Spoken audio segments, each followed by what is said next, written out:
Hello दोस्तों, मैं हूं प्रांजल। सभी का स्वागत करता हूं कि टॉप वेल के बिल्कुल फ्रेश वीडियो के अंदर। तो यहाँ पे बात करते हैं सबसे पहले बिटकॉइन के बारे में। तो लास्ट वीडियो में मैंने आपको पहले भी बताया था कि बिटकॉइन जो है वो कहीं ना कहीं एक रेंज के अंदर है, जहाँ पे कि हम अपर लेवल से शॉर्ट करने के बारे में सोच सकते हैं, या फिर अगर हमारा बेस ब्रेक होता है तो नीचे हमारे लिए 18,800 का जो लेवल है वो एक अच्छा टारगेट यहाँ पे हो सकता है। एंड अगर आप देखें तो यही बात है हम लोगों ने लास्ट वीडियो में करी थी, जहाँ पे कि बिटकॉइन एक डिसेंडिंग ट्रायंगल फॉर्म किया था और उसके बाद इसका क्रैश होने की एक्सपेक्टेशन थी, जिसके बाद मार्केट नीचे इस लेवल को टेस्ट यहाँ पे कर सकता था। अभी के हिसाब से बात करें तो मेरा स्टेंस बिल्कुल भी चेंज नहीं हुआ है। जैसे मैंने पहले भी कहा था कि इतना बड़ा जो पैटर्न बना है ये कहीं ना कहीं अपने लेवल को टेस्ट करने की कोशिश करेगा, पूरा की पूरा नीचे आके, और वही चीज़ हमें यहाँ पे होती हुई दिख रही है। तो अगेन ये जो लेवल था जो कि पहले हमें ऐसा सपोर्ट की तरह एक्ट कर रहा था, अब कहीं ना कहीं यही सेम लेवल हम लोगों को एज अ शॉर्ट की तरह एक्ट करेगा, यानी कि ऐसा रेजिस्टेंस की तरह यहाँ पे बन चुका है। तो इस लेवल की अगर बात करें तो यह है 19,500, और क्योंकि अब ये लेवल ब्रीच हो चुका है तो यस, टारगेट वापस 18,800 के आसपास, और अगला टारगेट 1700 600, जिसकी हम लोग पहले से यहाँ पे बात कर चुके हैं, ये बिटकॉइन में हमें देखने को मिल रहा है। एंड बिटकॉइन में अभी तक ऐसा कोई भी सिनारियो नहीं बना है जिसके अकॉर्डिंग हम बुलिश हो सकें, या फिर ये चीज़ सोच सकें कि बिटकॉइन के अंदर हम लोग किसी भी तरीके से एक लॉन्ग पोजीशन के अंदर जा सकते हैं। हालांकि जो शॉर्ट टर्म रैलीज आती हैं ये डेफिनेटली आपको थोड़ा सा बिलीव यहाँ पे कराती है कि हाँ, मार्केट में सब ठीक है या फिर सारी चीज़ ओके हैं, लेकिन जो मेजर मोमेंटम है या फिर जो मेजर ट्रेंड जिसे हम लोग यहाँ पे कहते हैं, वो कहीं ना कहीं बिटकॉइन का स्टिल यहाँ पे बेरिश है, और मार्केट इसी डायरेक्शन को फॉलो यहाँ पे कर रहा है। इवन दैट अगर आप ऊपर से देखने की कोशिश करें तो आप में से बहुत सारे दोस्तों ने बताया था कि आप इसको एज अ बियर फ्लैग भी ले सकते हैं, जिसके अकॉर्डिंग जब मार्केट इसको ब्रेक करता है तो नीचे लगभग मार्केट का टारगेट ऑलमोस्ट 11,500 के आसपास यहाँ पे आ रहा है, जो कि एक बड़ी बात है। बट हाँ, मैंने पहले भी कहा था कि इस लेवल को मैं तब देखूंगा जब एटलीस्ट मार्केट 17,500 को ब्रीच यहाँ पे कर जाएगा, क्योंकि इस लेवल पर डबल बॉटम बनने के चांसेस मार्केट बना सकता है। अब इसी थ्योरी के अकॉर्डिंग बात करें तो आज एक और न्यूज़ निकल के आई है, जिसमें बताया जा रहा है कि जो बिटकॉइन के वेल्स हैं वो कहीं ना कहीं फ्यूचर एक्सचेंज के ऊपर बहुत सारा बिटकॉइन यहाँ पे भेज रही हैं, और इसने पास्ट के अंदर एक बॉटम क्लासिकल सिग्नल होने का यहाँ पर आप कह सकते हैं कि सिग्नल दिया है, जहाँ पे एक क्लासिकल बॉटम हमें देखने को मिला है। तो यहाँ पर अगर बात करें तो उन्होंने ये तो नहीं बताया कि कौन सा एक्सचेंज है, लेकिन जो क्रिप्टो क्वांट है इनकी एक ऑन चेन डेटा एनालिसिस है, जिसका यहाँ पे मानना है कि जो बहुत सारे इन्वेस्टर्स हैं वो कहीं ना कहीं अपना मास के अंदर डेरिवेटिव एक्सचेंज यानी कि क्रिप्टो के फ्यूचर एक्सचेंजेस के ऊपर बहुत ज़्यादा पैसा उन्होंने इस महीने यहाँ पे भेजा है। अब अगर आप इस डायग्राम को थोड़ा सा ध्यान से देखेंगे, मैं थोड़ा सा जूम कर देता हूँ इसको, तो आपको यहाँ पे समझ आएगा कि जहाँ जहाँ पे वेल्स के सिंबल्स बने और जहाँ जहाँ पे वेल्स की स्पाइक्स आई हैं, उस पॉइंट के ऊपर बिटकॉइन का बॉटम या बॉटम के आसपास की कुछ ना कुछ हमें हिंट देखने को मिली है। जैसे पिछली बार 2018 के बॉटम के आसपास थी, फिर इस एक्यूमुलेशन जहाँ से मार्केट ऊपर गया, तो ये कहना तो मुश्किल है कि मार्केट यहाँ से तुरंत पूरा ऊपर जाएगा,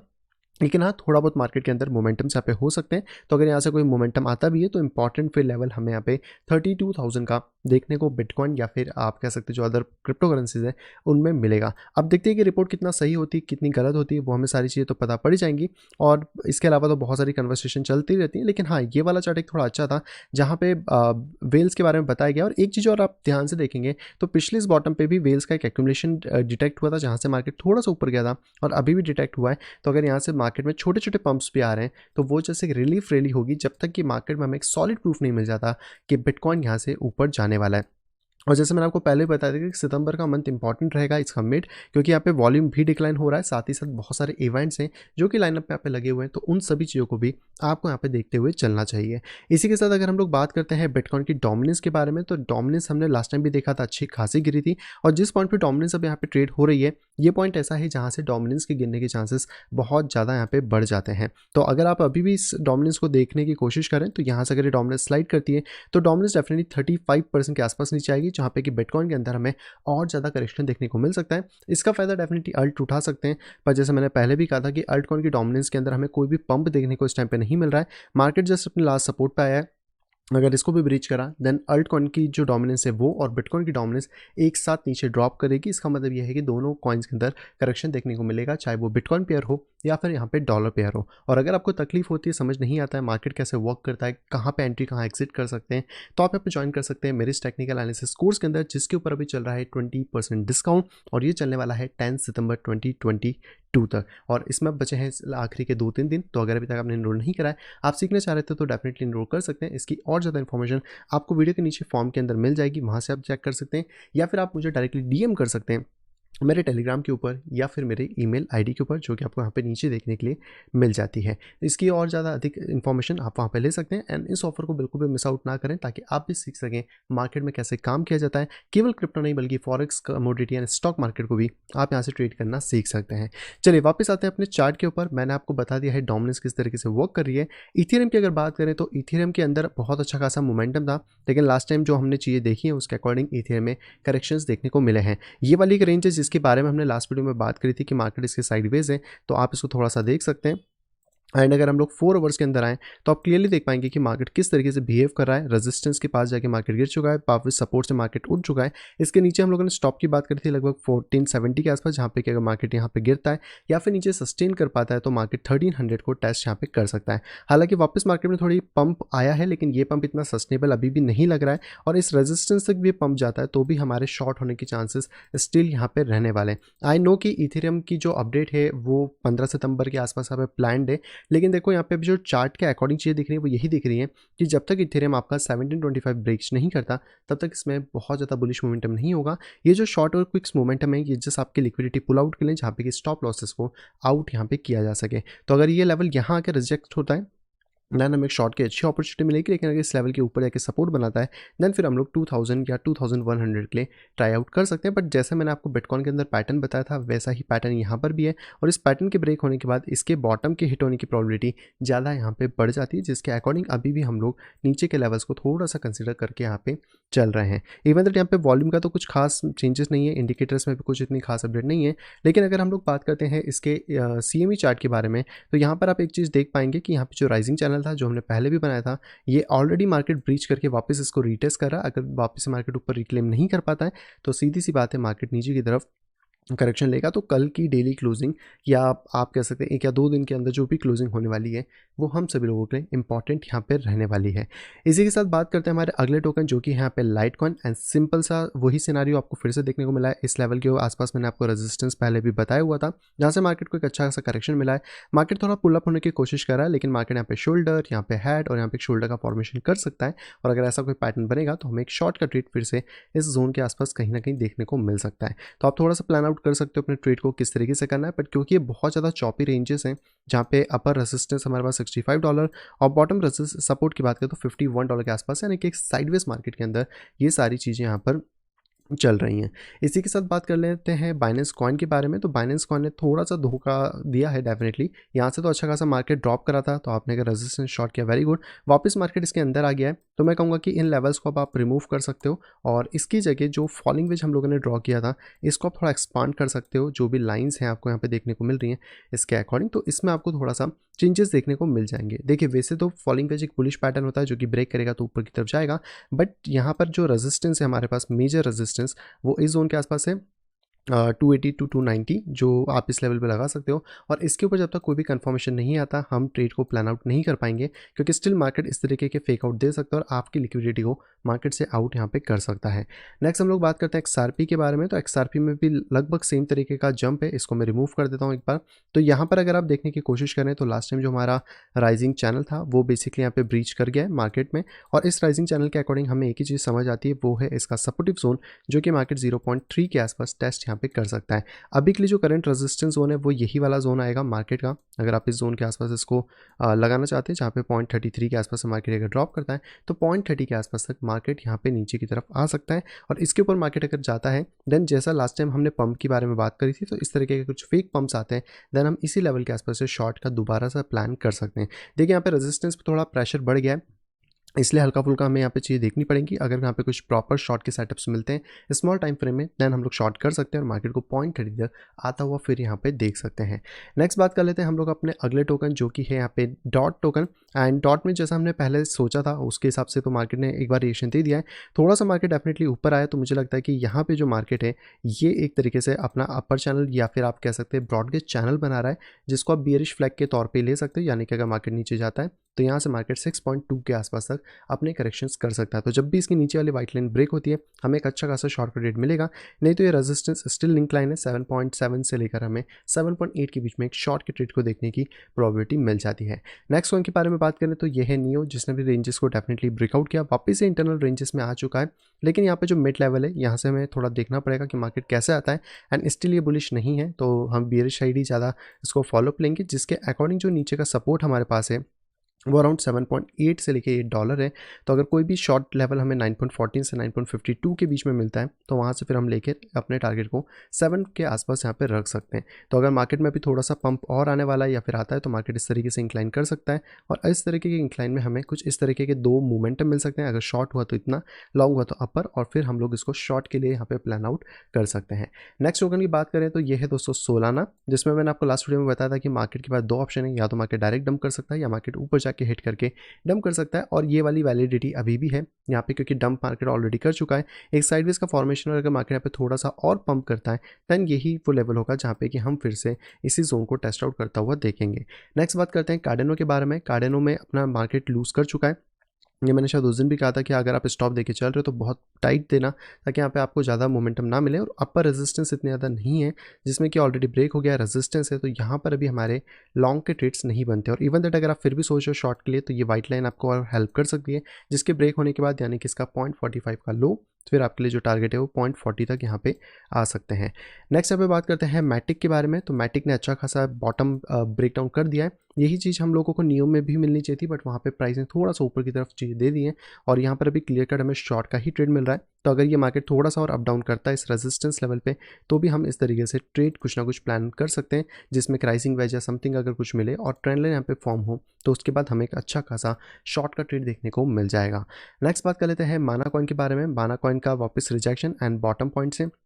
इसमें बहुत ज़्यादा चेंजेस नहीं है, एंड क्योंकि अब ये सपोर्ट बहुत ज़्यादा वीक होता जा रहा है, तो अगर प्राइस दोबारा हिट करता है तो इस बार इसके मेजर सपोर्ट को भी माना के यहाँ पे ब्रीच कर देगा, और इसके बाद जो फिर हमारे पास सपोर्टिव जोन होगा वो होगा 0.63 के आसपास में, या फिर अगर हम इसको थोड़ा पीछे से ले लें मैक्सिमम जो प्राइस हम एक्सपेक्ट करेंगे वो होगा 0.59 के आसपास में। तो आप इसके लिए भी तैयारी यहाँ पे रख सकते हैं कि किस तरीके से मार्केट फॉर्म करता है, and upper resistance trend line से हमें कंटिन्यू यहाँ पे देखने को मिल रहा है। नेक्स्ट यहाँ पे बात करते हैं सैंड के बारे में। सैंड में भी मैंने आपको दो चीज़ें बताई थी, फॉलिंग वेज है, अगर ये प्रॉपर रिट्रेसमेंट लेता है मार्केट ऊपर जाएगा, इस लेवल को हिट करेगा एंड ब्रेक करेगा, पर वो चीज़ यहाँ पे नहीं हुई पाई और मार्केट ने सीधे इसको नीचे की तरफ डंप करा है। तो यहाँ से अब हम शॉर्ट के ट्रेड्स पे फोकस करेंगे, जिसके अकॉर्डिंग मार्केट में नीचे 0.79 जो कि हमारा पिछला टारगेट था वो स्टिल वैलिड होगा, क्योंकि सपोर्ट यहाँ पे टूट चुका है, एंड सपोर्ट टूटने के बाद अगर मार्केट बहुत ज़्यादा भी पंप करता है ऊपर की तरफ तो लगभग 0.96 के आसपास हमें फिर से शॉर्ट के ट्रेड्स देखने को वहाँ पे मिल सकते हैं। तो दो तीन लेवल से जिनके ऊपर अगर आप ध्यान दें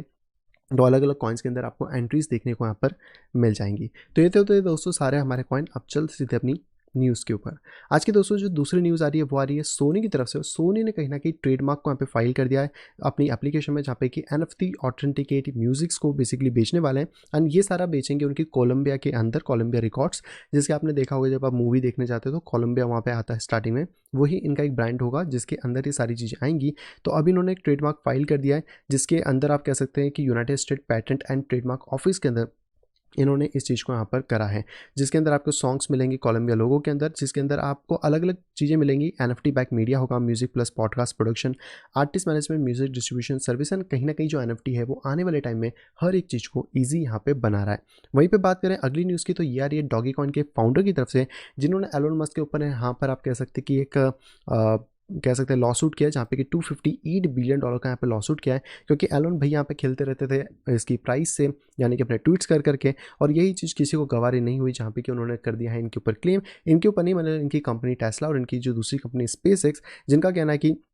क्योंकि इस कॉइन के अंदर कोई इंट्रेंसिक वैल्यू नहीं थी और इसको सोल्डली मार्केटिंग पर्पज से पंप करा गया, और पिछले साल यहाँ पे 36,000% डॉगी कॉइन को यहाँ पे बढ़ाया गया, जिसमें कि एलोन मस्क इन्वॉल्व है, और इन्होंने यहाँ पे डॉगी कॉइन की पिरामिड स्कीम यहाँ पे रन की है, जिसके अंदर अगर बात करें तो $86 बिलियन का एक बंदे का यहाँ पे लॉस हुआ था, जिनका नाम है कैथी जॉनसन, और उन्होंने यहाँ पे 172 अदर लॉसेज जो कि उनको 2019 में फेस करने पड़े, तो उसके अकॉर्डिंग इन्होंने यहाँ पे फाइल करी है। लेकिन सही बात तो ये है कि भाई उसको अपने आप को ट्रेडर कहने का हक नहीं है, क्योंकि अगर वो ट्रेडर है तो ऐसे ही इतना पैसा किसी भी एक पर्टिकुलर कॉइन में नहीं डाल देता कोई भी ट्रेडर, अगर उसमें समझदारी नाम की चीज़ है तो। और बाद में से लॉसूट करना ये कोई सेंसेबल नहीं है। देखो मार्केट में हर तरीके के लोग आएँगे और जब बुल मार्केट होगा ना तो अलग-अलग चीज़ें आएँगी जिसमें कि आप भी ध्यान नहीं रख पाओगे कि मार्केट में यहाँ पे क्या-क्या चीज़ें हो रही हैं। लेकिन बियर मार्केट में सब छँट जाते हैं, तो ये बेस्ट टाइम है जहाँ पे आप अच्छे प्रोजेक्ट्स के ऊपर ध्यान दे सकते हो। तो ये सारी चीज़ें थी। अब इस स्कीम की या फिर हम इस बात करें इस पूरी की पूरी लॉ सूट के अंदर और भी चीज़ें ऐड हो गई हैं जहाँ पे कि 7 नए इन्वेस्टर और 6 नए डिफेंडर्स इसके अंदर ऐड हो गए हैं। तो देखते हैं कि कहाँ तक ये चीज़ें जाती हैं। बट डॉगीकॉइन के फाउंडेशन को, जो बोरिंग कंपनी है, उनको इसको टारगेट करने की ज़रूरत क्या थी? अब वो तो यहाँ पे पता नहीं पड़ रहा है। अगली दोस्तों खबर आ रही है एप्पल की तरफ से। एप्पल का कल यहाँ पे अच्छा खासा इवेंट हुआ जहाँ पे आईफ़ोन 14, आईफ़ोन 14 प्रो मैक्स जो वर्जन्स थे, आईफ़ोन की वॉच सब कुछ रिलीज़ हुआ और उसके बाद रिलीज़ हुआ एक नया स्कैम। और ये स्कैम ने लगभग 1,65,000 लोगों को अफेक्ट यहाँ पे करा है, क्योंकि ये कहीं न कहीं एप्पल की एक फेक वेबसाइट के ऊपर यहाँ पे ले गया। और जैसे देखो पहले भी जो स्कैम्स चल रहे थे ना यूट्यूब के ऊपर कि किसी का वीडियो लाइव चल रहा है और साइड में फिर वो क्रिप्टो करेंसी कि आप 1 बिटकॉइन भेजो, हम आपको 2 बिटकॉइन भेजेंगे। ये सारे स्कैम्स होते हैं क्योंकि ऐसा कुछ नहीं होता। ब्लॉकचेन पे एक बार ट्रांज़ैक्शन हो गया मतलब हो गया, उसको कोई भी रिवर्स नहीं कर सकता है। एंड वही चीज़ यहाँ पे हुई है जहाँ पे कि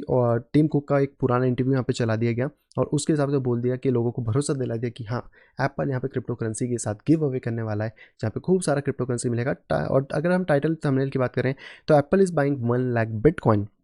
जो कि यहाँ पे था, और जिसमें 1,65,000 यूज़र्स फेक वेबसाइट के थ्रू यहाँ पे फंस गए। अब पता नहीं यार ये कैसे फंस जाते हैं, इतना ज़्यादा अंधा विश्वास कैसे कर लेते हो कि एक इतनी बड़ी कंपनी आपको बाय करेगी और वो आपको वो क्या बोलते हैं एसएससी का नोटिस नहीं मिलेगा। तो वो चीज़ें क्योंकि वो पहले बाय करते हो फिर एसएससी उसको डिक्लेयर करता है कि इस कंपनी ने इतना बाय इतना सेल किया, ना कि वो यूट्यूब पे आके बोलेंगे कि yes we are going to buy 1 lakh bitcoins.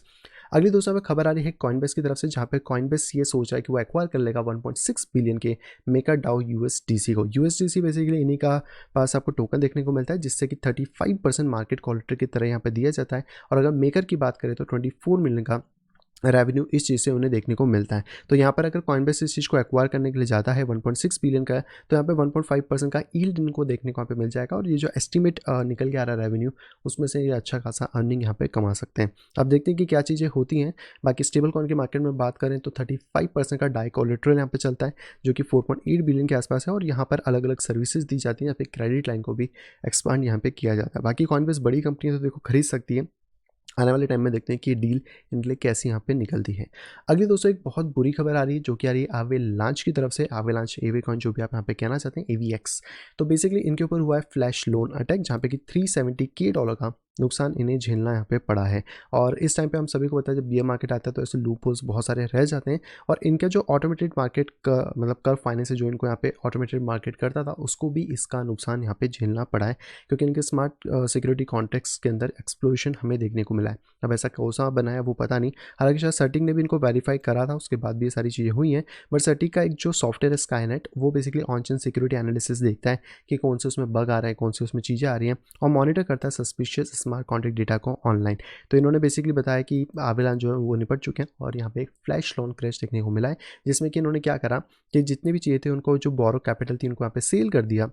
और उसका उसको आर्बिट्रेज करके कहीं डिफरेंट सोर्सेज से बाहर यहाँ पे निकाल लिया गया है। तो अब यार कैसे हो रहा है, क्यों हो रहा है, ये कहना तो मुश्किल है, अब ये सब टेक्निकल टर्म्स हैं। बट हाँ, अगर आपका फंड किसी कह सकते हैं डीफाई के ऊपर इस टाइम पे, तो हाँ वो रिस्क के अंदर डेफिनेटली है। आज की दोस्तों आखिरी खबर की बात करें तो ये निकल के आ रही है केपीएमजी की तरफ से, जो कि 4 ऑडिटिंग फर्म में से एक बड़ी ही ऑडिटिंग फर्म है। और इनका कहना है कि जो 2022 है वो यहाँ पे स्लो डाउन में रहेगा क्रिप्टो के अंदर। हालांकि इनका कहना है कि इनके पास जो इन्वेस्टमेंट्स थे वो पहले यहाँ पे 32.1 बिलियन के थे और अब यहाँ पे वो इन्वेस्टमेंट 14.2 बिलियन के आसपास समेट गए। और ये कहीं ना कहीं अभी भी कम होते जा रहे हैं, जिससे कि ये अंदाजा यही लगा रहा है कि लोग यहाँ पे और ज़्यादा इन्वेस्ट अभी नहीं कर रहे हैं और कहीं ना कहीं अपने पैसे को कैश आउट यहाँ पे कर रहे हैं, जैसे कि इनके पास यही मानना है कि 2022 स्टिल यहाँ पे स्लो डाउन में रह सकता है। बाकी आपका क्या कहना है स्लो डाउन को लेके, कमेंट करके ज़रूर बताइएगा। और यहाँ पे ये इन्फ्लेशन और बाकी सभी चीज़ों को बिटकॉइन को एज अ टेक स्टॉक की तरह ट्रीट करें, जो कि अभी यहाँ पे बेकार परफॉर्मेंस दे रहा है। और हम सभी को पता है कि इसकी बेकार परफॉर्मेंस का एक ही रीज़न है, वो इन्वेस्टर्स जिन्होंने बिटकॉइन या बाकी क्रिप्टो में इन्वेस्ट किया है, वो इस टाइम पे अपना कैश आउट कर रहे हैं। और कहीं ना कहीं बिटकॉइन को जिस तरीके से प्रेजेंट किया था या फिर जो सॉल्यूशन के तौर पर लाए थे, वो सॉल्यूशन उसकी टेक्नोलॉजी या फंडामेंटली वाइज तो है, लेकिन प्राइस वाइज यहाँ पे मैनिपुलेशन और बाकी सारी चीज़ें जो हमें स्टॉक्स या बाकी अदर फील्ड्स में मिलती थी, वही चीज़ें फिर से देखने को मिली हैं। बाकी इनका यही कहना है कि हम क्रिप्टो ब्लॉकचेन के अंदर इन्वेस्टमेंट कर रहे हैं ताकि यहाँ पे जो फोकस है इंफ्रास्ट्रक्चर को डेवलप किया जाए, जो कि एक अच्छी बात है, सबको को करना चाहिए। और ये जो टाइम है ना बीयर मार्केट का, ये सबसे बेस्ट टाइम है अगर आप कोई भी प्रोडक्ट बनाना चाहते हो क्रिप्टो के अंदर, जो कि क्रिप्टो के अंदर की प्रॉब्लम्स को सॉल्व कर सकता है। तो जाइए जाके बनाइए ताकि जब बुल मार्केट आए तो आप यहाँ पे एंजॉय कर सकें और बुल मार्केट में आपको भी शायद एक अच्छा एक्सपोजर देखने को वहाँ पे मिल जाए। आई होप दोस्तों वीडियो सभी को यहाँ पे पसंद आई होगी। दोस्तों अगर वीडियो को पसंद तो प्लीज़ वीडियो को लाइक करेगा। अगर अभी तक आपने चैनल पर फैमिली या फ्रेंड के साथ शेयर नहीं करा है तो तुरंत जाए शेयर करें ताकि वो लोग भी क्रिप्टो मार्केट से अपडेटेड रह सकें। और अगर आप आए फर्स्ट टाइम इस चैनल के ऊपर तो तुरंत जाए चैनल को करिए सब्सक्राइब, साइड में दी गई नोटिफिकेशन बेल को दबा के क्लिक करें ऑल के ऊपर ताकि मेरे आने वाली सभी वीडियो की इन्फॉर्मेशन प्रॉपर टाइम पे आप पा सकें। तो मैं मिलता आपसे कुछ इंटरेस्टिंग वीडियो के साथ, तब तक have a great day and bye bye.